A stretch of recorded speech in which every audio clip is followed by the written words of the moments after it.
Welcome to our channel. నేను Yagnamurthy. Laila cinema Vishwaksen latest film February 14వ తేదీన మన ముందుకు వచ్చింది.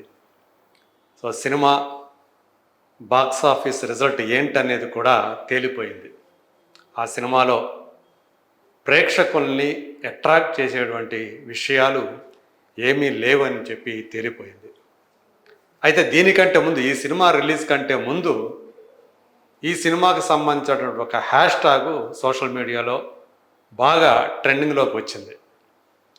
దాని వెనుక ఉన్నది వైసీపీ శ్రేణులు అనే సంగతి మనందరికీ తెలుసు. ఆ హ్యాష్ ట్యాగ్ బాయ్కాట్ లైలా. ఆ బాయ్కాట్ లైలా అనే హ్యాష్ ట్యాగ్ ఎందుకు ట్రెండింగ్లోకి వచ్చింది, దాని పూర్వాపరాలు ఇదివరకు మనం మాట్లాడుకున్నాం.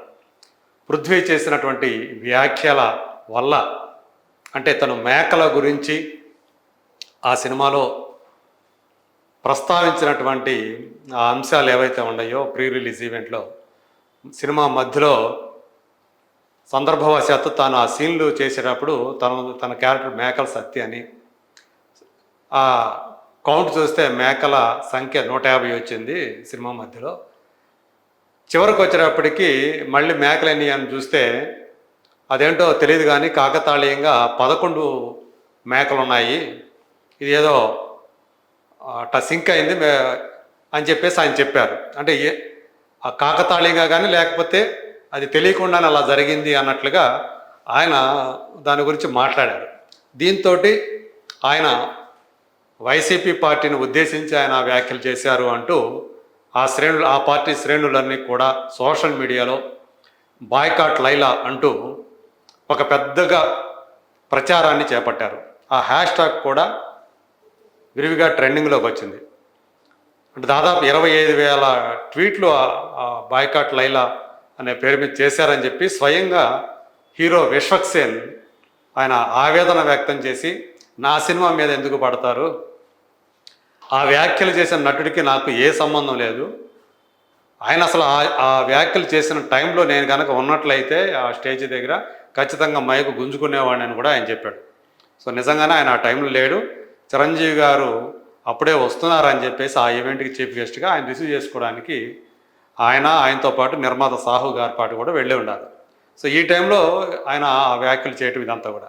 అయితే ఇప్పుడు సినిమా రిలీజ్ అయింది, దాని ఫేట్ కూడా ఏంటో తెలిసిపోయింది. అంటే సినిమాలో స్టఫ్ లేదు, ప్రధానంగా బలమైనటువంటి కథని వాళ్ళు అక్కడ ప్రజెంట్ చేయలేదు. నిజంగా పాయింట్ చూసుకుంటే డెప్త్ ఉన్నటువంటి పాయింట్, కానీ దాన్ని వాళ్ళు తెర మీదకి తీసుకొచ్చినటువంటి విధానం మాత్రం చాలా చాలా లో టేస్ట్. అంటే ఇదివరకే చెప్పుకున్నాం రివ్యూలో, చాలా నాసి రకమైనటువంటి అభిరుచితోటి, అంటే టేస్ట్ అంటాం తెలుగులో, టేస్ట్ని తెలుగులో అభిరుచి అంటాం అక్కడ మనం. అది చాలా లోలో ఉంది, నాసిరకంగా ఉంది అనేది మనం చెప్పుకున్నాం. అంటే అది డైరెక్షన్ వల్ల కావచ్చు, లేదా రైటింగ్ వల్ల కూడా కావచ్చు. చాలా ఆ సీన్లో, అంటే హీరో ఇంట్రడక్షన్ సీన్ నుంచే మొదలైపోయింది ఎలా ఉండబోతుంది ఈ సినిమా ఏంటి అనేది. సో ఆయన ఒక పాటతోటి ఎంట్రీ ఇచ్చాడు. ఆ పాట కూడా చాలా ఆ స్క్రీన్ మీద చూడటానికి కానీ వినటానికి కానీ ఏ రకంగానూ వినసొంపుగా లేదు, కంటికి ఆ కంటి చూపు పరంగా కూడా అంత బాగాలేదనే చెప్పాలి. మరి అలాంటి ఆ తర్వాత నుంచి వచ్చేటువంటి సీన్లు ఒక ప్రధానంగా కూడా చెప్పుకోవాలి. ఎంత లో అంటే డైరెక్టర్ అభిరుచి, ఒక ఇన్స్పెక్టర్ క్యారెక్టర్కి ఆయన భార్య, అలాగే ఆయన సెటప్ అంటాం కదా మామూలుగా, అలాంటి సెటప్ ఇద్దరు కలిసి, ఆడవాళ్ళు ఇద్దరూ కలిసి వీధిలో కొట్టుకునే సీను, అది దానికి అలా వాళ్ళు కొట్టుకునేలా చేసేది మళ్ళీ ఇక్కడ సోను అంటే హీరో క్యారెక్టర్ అనమాట. సో ఇలాంటి ఆ సీన్ వచ్చినప్పుడే మనకి తెలిసిపోతుంది ఏంటి ఇలాంటి ఈ సీన్ ఏంటి, ఇలాంటి సీన్ ఏంటి, హీరో వల్ల ఇలాంటి సీన్ రావటం ఏంటి అనేది మనకి చాలా బాధ కలిగిస్తుంది అనమాట. అంటే ఆ క్యారెక్టరైజేషన్ అనేది ఎలా ఉండబోతుంది ఏంటి అనేది. ఆ తర్వాత హీరోయిన్ల ఆ పరిచయము, వాళ్ళ తర్వాత పరిచయం కాస్త ప్రణయంగా మారే సన్నివేశాలు అంతే దారుణంగా ఉంటాయి. ఆమె కళ్ళ ముందే ఆయన తన వీరత్వాన్ని ప్రదర్శించి రౌడీ గ్యాంగ్ని చెత్తకొడతాడు. అయినప్పటికీ కూడా ఆమెకి అందులో ఆయన వీరత్వం ఏమీ కనిపించదు. కనిపించగా నీకు అంత సత్తా ఉందా, నీకు శక్తి ఉందా అని చెప్పి ఈమె జిమ్ ట్రైనరు అయిన ఆమె ఒక ప్రేక్షకురాలుగా చూస్తూ ఉంటే ఆయన ముందు ఈ బ్యూటీ పార్లర్ నడుపుకున్న ఈయన ఫైట్ చేసి అందరినీ చితగొడతాడు. అంటే మామూలుగా అయితే హీరో ఏ జిమ్ ట్రైనరో, హీరోయిన్ బ్యూటీ పార్లర్ నడుపుకున్న అమ్మాయి అయితే అది వేరే విషయం. ఇక్కడ క్యారెక్టర్ని వాళ్ళ వృత్తుల్ని రివర్స్ చేశారు. మరి ఆమె కళ్ళ ముందే ఆమెమో చోద్యం చూస్తూ ఉంటే ఈయన ఫైట్ చేస్తే, మళ్ళీ ఆమె జిమ్కి వెళ్ళి ఈయన అక్కడ ప్రవర్తించే తీరు, ఆమె ప్రవర్తించే తీరు చాలా చాలా లో టెస్ట్. ఆ తర్వాత మళ్ళీ ఈయనకి మళ్ళీ ఒక చోటకి రమ్మంటది పార్కుకి. అక్కడ ఆ పార్క్ చుట్టూ 5 రౌండ్లు కొట్టమంటది. నీకు అంత శక్తి స్టఫ్ ఉందా, నీలో అంత స్ట్రెంగ్త్ ఉందా, చెక్ చేయాలని చెప్పి. ఈయన ఏం చేస్తాడు, ఆ జిమ్ ట్రైనర్ అంటే హీరోయిన్ని తన భుజాల మీదకి ఇక్కడ పెట్టేసుకొని చెట్టు స్పీడ్, మనకు మామూలుగా సినిమాలో హాలీవుడ్ సినిమాలో అవి ఉండవు కదా, ఫ్లాష్ అనే ఒక క్యారెక్టర్ ఉంటుంది. సప్పని మెరుపు తీగలు ఇట్లా వచ్చి ఇట్లా తిరుగుతూ ఉంటుంది. అలా 5 రౌండ్లు సప్పని వేసేస్తాడు.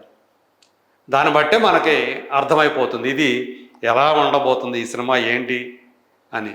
ఆ తర్వాత కూడా మనల్ని ఆ పరంగా ఏ మాత్రం కూడా మనలో ఆ సాటిస్ఫాక్షన్ కలగకుండా చూడటంలో డైరెక్టర్ చాలా జాగ్రత్త పడ్డాడు. అంటే ఎంతసేపు మనల్ని టార్చర్ చేయడానికి, డిసప్పాయింట్మెంట్ గురి చేయడానికి తన శాయి శక్తుల ఆ డైరెక్టర్ కృషి చేశారని చెప్పాలి. ఇలా అంటే ఆ సినిమా చూస్తుంటే సినిమా అంతా కూడా చాలా అభ్యంతరకరమైనటువంటి, అసభ్యకరమైనటువంటి, అంటే వల్గర్ అన్నమాట. ఆ వల్గర్ సీన్లతోటి మొత్తం నిండిపోతుంది. ఆయన లైలా వేషం కట్టిన తర్వాత సోను కాస్త విశ్వక్సేన్ లైలా అయిన తర్వాత వచ్చే ఆ సన్నివేశాలు, వాటిని అంటే అడల్ట్ కామెడీ అంటాం, డార్క్ కామెడీ అంటాం.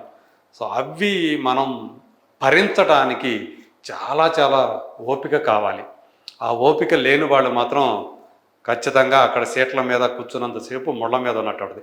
మరి అలాంటి సినిమాకి ఇంకా బాయ్కాట్ లైలా అనే హ్యాష్ట్యాగ్ తోటి ఎందుకు ఆ సినిమాని ట్రెండింగ్లో తీసుకురావటం అవసరం లేదు కదా. అంటే ఇప్పుడు ఆ సినిమా బాక్సాఫీస్ రిజల్ట్ ఏదైతే ఉందో ఆ రిజల్ట్కి ఈ బాయ్కాట్ లైలాకి ఏమాత్రం సంబంధం లేదని చెప్పటమే ఇప్పుడు మన ఉద్దేశం.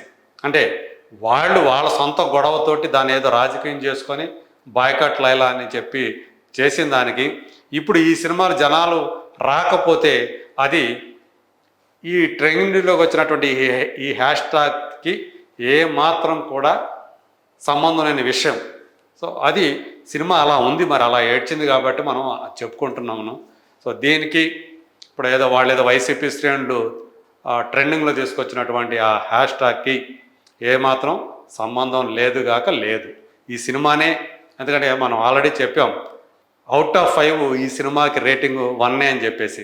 సో అంత తీసికట్టుగా ఈ సినిమా డైరెక్షన్ ఉంది, ఆ సన్నివేశాన్ని కల్పించిన విధానం, సో కథని, ఆ కథలో సన్నివేశాన్ని చిత్రీకరణ పరంగా ఎలా తయారు చేయాలి ఏంటి అనేది అది డైరెక్టర్ చేతుల పని. ఆ పరంగా చూసుకుంటే డైరెక్టర్ రామ్ నారాయణ్ ఈ సినిమాలో డైరెక్టర్గా 100% ఫెయిల్ అయిపోయాడని చెప్పాలి. సో ఇది ఫ్యామిలీతో మనం కలిసి ఏమాత్రం చూడలేని సినిమా. సింగిల్గా వెళ్ళినా కానీ అసలు ఆ వచ్చే సన్నివేశాలు అంటే మనల్ని నెక్స్ట్ ఏం జరుగుతుందనే ఒక ఆసక్తిని క్రియేట్ చేయడం అటు పక్కన పెట్టి, ఓరి దేవుడా ఏంది మనం ఏం చూస్తున్నాం అనేటువంటి అభిప్రాయంతో మనం ఆ సినిమా అంతా చూసే పరిస్థితి ఉంది. ఎక్కడా కూడా అంటే దీని తర్వాత ఒక మంచి సన్నివేశాలు ఏమైనా వస్తాయేమో అని చూస్తూ ఉంటే కంటిన్యూగా మనల్ని ఏమాత్రం అంటే ఆ డిసప్పాయింట్మెంట్ మళ్ళీ ఎక్కడైనా తగ్గుతుందేమో అని చెప్పేసి పనిగట్టుకొని మరీ మనల్ని ఇబ్బంది పెట్టే విధంగా ఆ సన్నివేశాలు వస్తూ ఉంటాయి. ఏదైనా ఒకే ఒక్క చోట అంటే హీరో తన గురించి చెప్పుకున్నట్టు, అంటే తన అమ్మ గురించి చెప్పుకున్నటువంటి ఆ ఒక్క సీను కొంచెం బెటర్ అని చెప్పాలి. అది కొంచెం డెప్త్ ఉన్నటువంటి ఆ పాయింట్ నిజంగా కావాలంటే మంచిగా తయారు చేసుకోవచ్చు మంచి.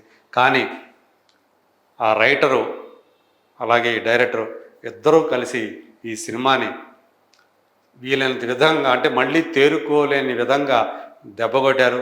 విశ్వక్సేన్ అది బహుశా తనకి కథ చెప్పిన విధానం నచ్చి, సో అందులో ఆ క్యారెక్టరైజేషన్ నచ్చి చేసి ఉండొచ్చు. కానీ తెర మీద ఆయన క్యారెక్టరైజేషన్ కానీ ఈవెన్ సోనుగా లేదా లైలాగా ఆయన బిహేవ్ చేసిన తీరు కానీ తెర మీద మనం తట్టుకోవటం చాలా చాలా కష్టం.